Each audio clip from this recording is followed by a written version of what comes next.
Welcome back to another episode of our Fallout 76 series. Two heroes beat the game, no death, and how they did it. Episode 2.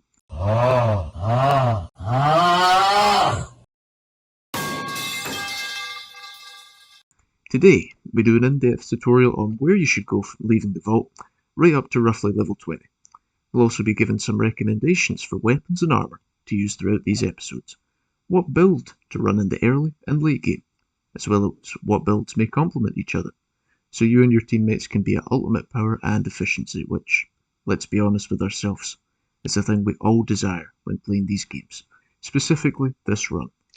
Let's not forget how to make some quick and easy caps in Merely Game 2, for my associate here is quite the master salesman and has a few rather unforeseen tricks up his sleeve with how to thrive in an economy of such a cruel and barren Fallout world. I do indeed. But keeping it short and simple this time, let's get straight into the good stuff and learn together of how we survived straight out the vault. Before you even leave your vault room, make sure to sleep in your bed to get properly rested, and play the musical instrument in your room to get the well-tuned bonus. Once you're out the vault, equip your 10mm leather chest piece and backpack. Invite your teammate to a public team for some extra XP gain, and you're off. Speak to Pennington and his two girls on the side and head for the Wayward. But wait, what route should we take to get to the Wayward? You obviously don't fast travel like some dumbass, so what route do we use to get there? This takes us to our new installment in the boardroom, the map table. Well, a map on a table. But you get the idea. Once we speak to the girls, we head there. A shuttle busted some liberators, making sure to quickly dispose of the liberators for some quick XP. Then it's straight down to the Moonshiner Shack, take out the ticks, and then take out some more at the Gilman Lumber Mill and the shuttle bus beside it. Then head for the Wixon Homestead and finally the Overseer's Camp, making sure to loot everything you find. At this stage in the game, we mean everything. Bags of fertilizer, massive oil barrels, even that mole rat over there. Don't be shy and definitely do not be afraid of the encumbrance limit. So what if it slows you down? Nothing in this route can kill you anyway, and if it can, my brother, I don't think this is the run for you. Although by no means are we saying don't care about your weight, and in fact once you leave Flatwoods for the first time, you should be very conscious about your carry weight, and aim to never be over encumbered, just in case it kicks off. But, because you're in next to no danger at the start of the game, pick up whatever you can carry and scrap it for later use. This helps to build a bit of a material buffer, so that we don't need to scrounge around so much in the mid-game or even late game for specific things you overlooked in the early game. There is no specifics when it comes to early game looting, so just take it all, and then be thankful for it later. Although, there are some things you will absolutely need at the start of the game and never want to pass by. These are screws, gears, springs, rubber, oil, glass, nuclear material, and black titanium. We'll leave a list in the description below the video with the exact amounts that you'll need. You're not going to want to pass this advice up though, because if you play it right, by the time you get to level 25, you'll have enough to make a full set of excavator power armor, which is the dream for a low level on a no death. To make finding these things easier, you can always tag them for search. This means that every time you find an item containing some of the things you need, a small magnifying glass will pop up beside the name. And if you're not sure how to tag for search, which some people aren't, we weren't when we first started off as well, we'll leave a detailed guide in the description below. Once you're at the Overseer's Camp, do the miscellaneous quests there, such as make a weapon and a piece of armour, etc. The key here is you want to make everything level 1, so cheap as possible. Stay a wooden board and a leather right arm. It's also important to note, do not make a full set of leather armour in the early game. That's stupid. Nobody needs a level 1 leather set, and if you're good enough you may not even need to make a leather set until you're at level 10. This is where a bit of a trade-off comes in. If you wait until level 10, you save a decent amount of materials and not making a level 5 set. However, you're a bit less damage resistant, but as long as you keep an eye on your health and your teammate's health, you should both be fine. Head into the Wayward, loot everything, pick up the quest, and go back to the Overseer's Camp. Craft the stuff again and get the bonus XP again. Very nice. Then it's straight to Flatwoods, and honestly, what a brilliant place. Such a reliable spot to make caps, junk, and farm mutations. I've got such respect for the vendor Bob here for how many caps he's funded my runs with. Anyway, do all the stuff for the responders here. Pick up everything, kill everything, cook everything, and also make sure for one of you guys to place your camp beside the relay tower near Flatwoods. But you don't need to do anything with this camp right now. That'll come in later on. All this should take you from level 3 or 4 to roughly 6 or 7. And that brings us on to the topic of perks. What perks should I get? What are the best ones? What should be my first ones? Well, most people will hit you with another question. What build are you going for? And that's all well and good for the people who know what they want, but some do not so early on. So we advise to pick perks at the start that every build at least some point will use. The first thing you should be doing with perks is maxing out Inspirational, then getting Travelling Pharmacy, Pack Rat and Through Hiker to make carry weight a lot more manageable. And if you're a great cap collector like Euan here, you'll also want to get Butcher's Bounty and Hard Bargain. And we can't forget Green Thumb either. These are the essentials to making early game caps. Some other early game honourable mentions are Woodchucker, lockpicking or hacking depending on what teammate you are. One teammate should specialise in one, and then the other should specialise in the other, and Concentrated Fire. But what is my easiest method to making a serious amount of early game caps? Well, I'll tell you. The secret is Brahmin. In Flatwoods, the glorious place that it is, there are 9 Brahmin scattered in 3 different locations, and a dead one too.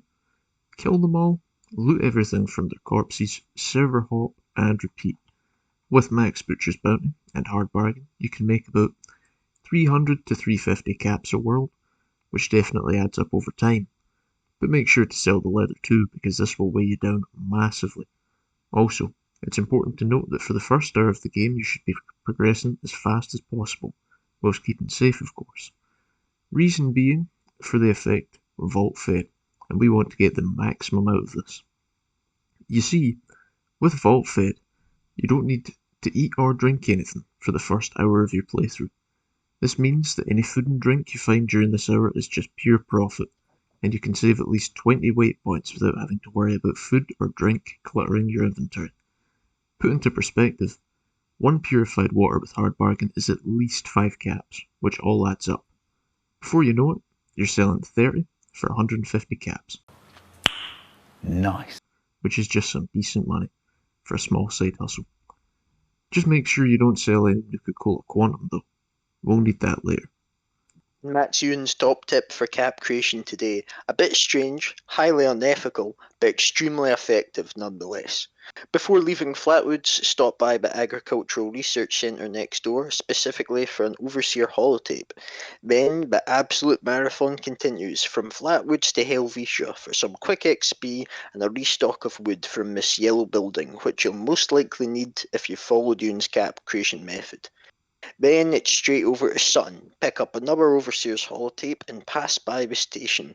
Then head to Camp McKintlock. Here you will complete all 4 army training drills and probably gain around 2 or 3 extra levels, so definitely worth it.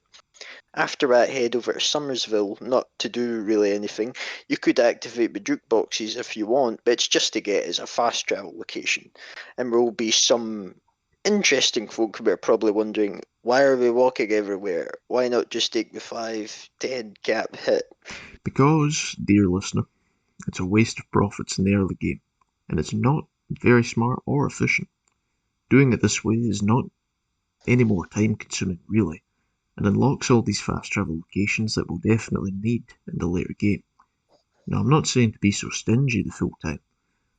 Once you get to about level 20, feel free to pay as much as you want, because if you played it right, and if you follow our guide you definitely will play it right, you'll have a giant pile of caps, and some quests will take you all kinds of different places.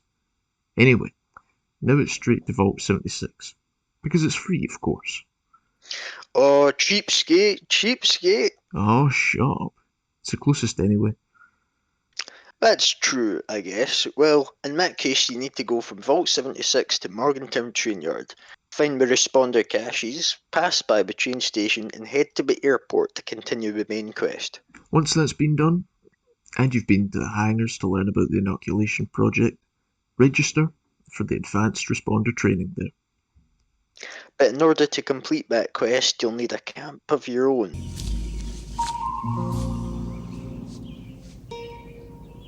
What the fuck is this piece of shit? Now, you guys probably won't have the resources right now to make anything too fancy, and we really don't recommend building a proper camp until the mid-game anyway, so for now just stick with whatever you need for the quests. We found that the crane treasure hunting sign sometimes works as a generator for some reason. Moving swiftly on. Everything's working as intended. Of course. Just place the second person's camp as close to Morgantown Airport as possible, and both of you build what you need to build. Whether it's a generator, workshop, cranes, treasure hunting sign, whatever it takes. Finish the responder training, and if the supply drop event is available in the airport, you might as well do that too, because it's a great way to earn some extra XP, test your fighting skills, and earn an absolute ton of cloth which you'll need throughout various parts of the run. Then, head into Morgantown School for the next Overseer holotape, then the university for the next, before swinging by the fraternity party, drinking the Nuka Shine, and ending up God only knows where.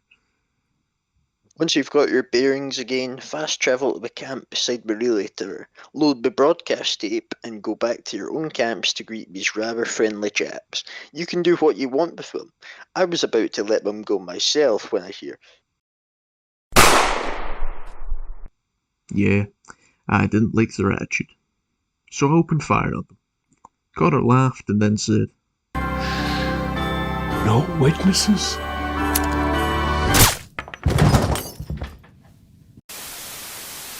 We interrupt this part of the episode to introduce yet another installment to the boardroom. The whiteboard. And what's on that whiteboard, Connor? Well, it's today's edition of 5 things to watch out for in Fallout 76. That's right. From today's episode onwards, we're going to include this segment into each video, because, well, we could talk about this game all day, and we have done in the past, and there's so much we can say, and try to say, in such a short time period. And this segment will just help break it up a little bit for us. In this segment, we'll tell you 5 things to keep an eye on and avoid in order to survive in this extreme challenge run. So, without further ado, take it away, Connor. What are the 5 things to watch out for today? The first thing to watch out for is weight limit. This can sneak up on you if you're not careful. Watch out for things like stim packs, meat and ammo, and make sure to regularly sort out your inventory, getting rid of anything you don't need and stashing it for later use. But what makes being over-encumbered fatal? Well, you can't run from traps for a start, and if you're not prepared to tank the damage, you'll die. You can't escape from a difficult enemy, and will most likely kill you. And if you're a melee build, oh boy. Safe to say you need your stamina. Next is cars. We already briefly covered this in our last episode, but they may just be the most damaging thing at the start of a game that you can commonly encounter. Now, this threat is quite weak in the late game as you can survive a fairly close range blast, but you will need fireproof and some heavy duty power armour. The advice we have for them is to look out for car health bars. If you notice a car that has taken even the smallest chip, get far back and blow it up. Eliminate the risk. Third on the list is something called a trap camp. Now, we only recently discovered what they are and is definitely something to watch out for. This relies on how friendly your server is, and most of them are filled with very nice people. But you can get some trollers and griefers that build these camps in the attempt to kill the player by fall damage or encasing them in spike boards being the most common methods. Now, we've never experienced one ourselves, so we're very uncommon, but know that they can be a threat to watch out for. Our advice, avoid them. Just don't go to player camps ever. Is what Gimps would say. Although, avoid them until you have power armor, which would be your best chance of survival, or unless you're sure they're absolutely safe. Next up on the board, we have Mr. Handies. Now, I know what you're thinking. Seriously? What makes a common robot so deadly, I hear you ask? Well, these are no ordinary robots. These are killing machines, destroyers of worlds. But what makes them so deadly? fire. These robots have a built-in flamethrower literally tucked up their sleeve, and if you're not prepared and not in power armor, it will kill you in less than 3 seconds flat. To put the damage into perspective, Euan ran a little resistance test in the field, and it takes his full T60 set, level 3 fireproof, and 4 stim packs to withstand the damage for 10 seconds. The strategy to kill it? Don't let that thing get near you. Keep your distance at all costs. We had one of our closest moments to death in this run in Grafton, and this was also the first time we ever saw the Mr. Handy flamethrower move. We're outside the school, and before I can even turn around and see what's attacking me, I get downed. Euan turns around and sees this thing standing over me, and I'm panicking, telling him to be careful, warning him it may be a glitchy robot that'll one-shot him. I had to have some composure there, by the way. Facing down this strange robot with no idea what it could do, but knowing how deadly it is. And to make matters worse, I was running a shotgun build. And at the time I had to be at least semi-close range. Anyway, because I'm an absolute god, I kill this robot and revive Connor. Along with the sentry bot and the assault run, this is definitely Todd's strongest soldier. Oh, and that reminds me, to keep yourself sane on this run and to add a bit of added entertainment to the game, what we did is we changed our mentality of how we viewed this run. It was no longer us versus the game, it was us versus Todd Howard, the creator, at least the face of Fallout 76. We had envisioned in our mind him as this religious, all-powerful being who was trying everything to stop us from beating the game. So when anything bad happened, we would blame it on Todd trying to thwart us. The enemies are no longer just generic robots and ghouls, but Todd's soldiers. And that was genuinely such an entertaining concept. Probably seems stupid to you guys, and even now when I'm thinking about it and saying it myself, it does sound rather odd. But it was genuinely very motivating. This is what made me keep trying again and again with the run, giving us that mental endurance to persevere. And that brings us smoothly on to number 5, Arctos Pharma, known by us as Todd Howard's base. But why is this one place such a threat? And why is it referred to us as Todd's base? This place has an underground lab that's crawling with difficult enemies. 7 or 8 assaultrons, about 2 sentry bots, an absolute heap ton of protectrons, handies and iBots to make things even worse. We call it Todd's base because this place is so highly secure it can turn out soldiers for his war effort like never seen before. Another reason why this place is on the list, its location. I mean, fair enough, a place this difficult being on the right-hand side of the map, or maybe the Savage Divide, but it's found in the forest region, and that makes it a trap to new players. Our advice, avoid it.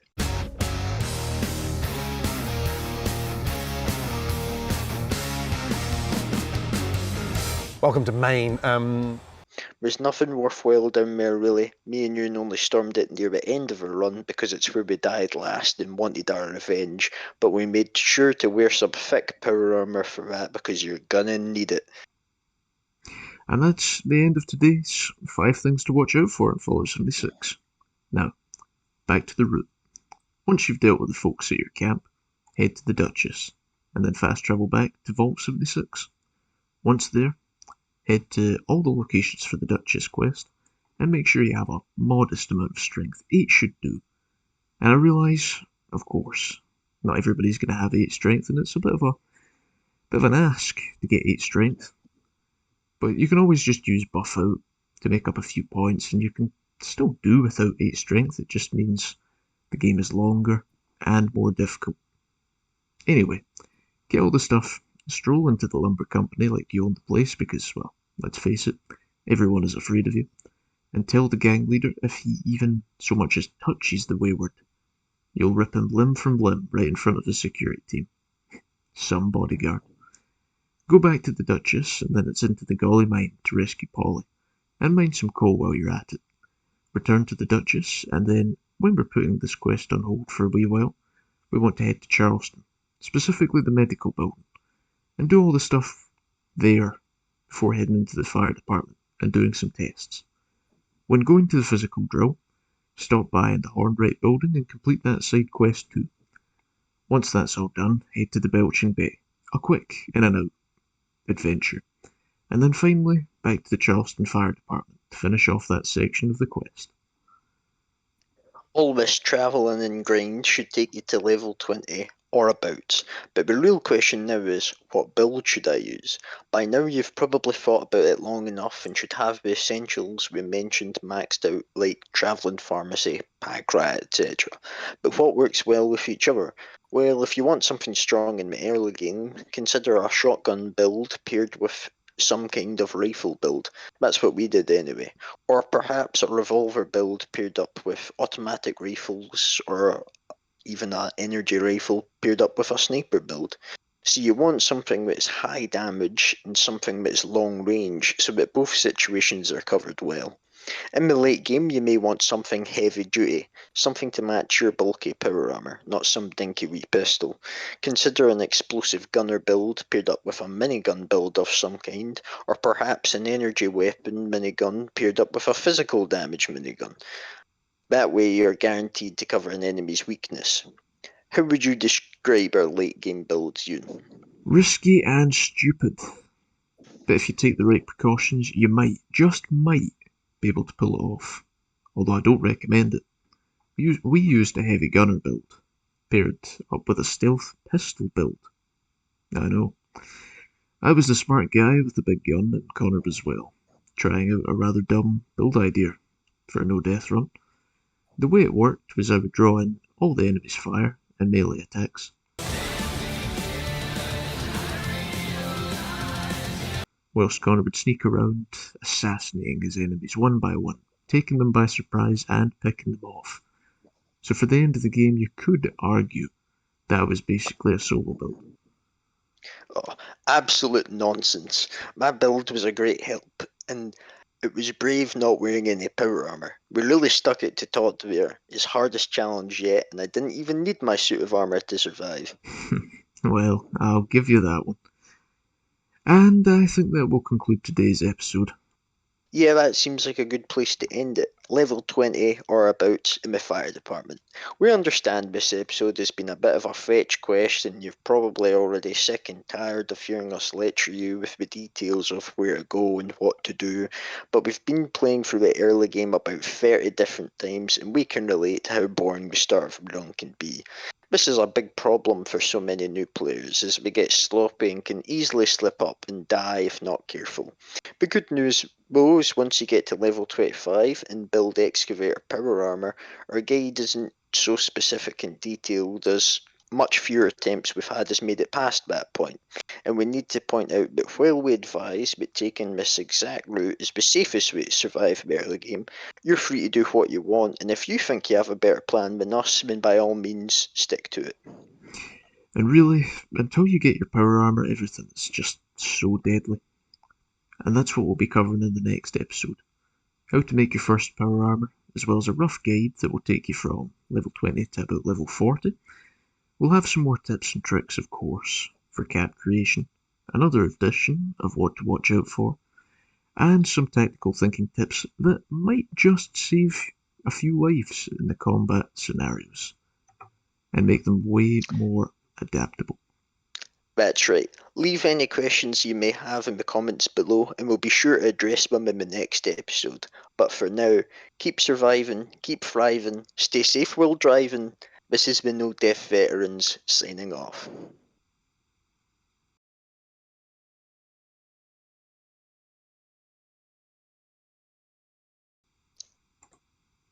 Welcome back to another episode of our Fallout 76 series. Two heroes beat the game, no death.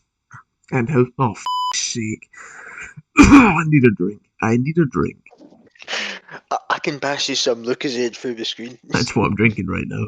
Oh, Oh, let's go. right. Okay, right. Synced.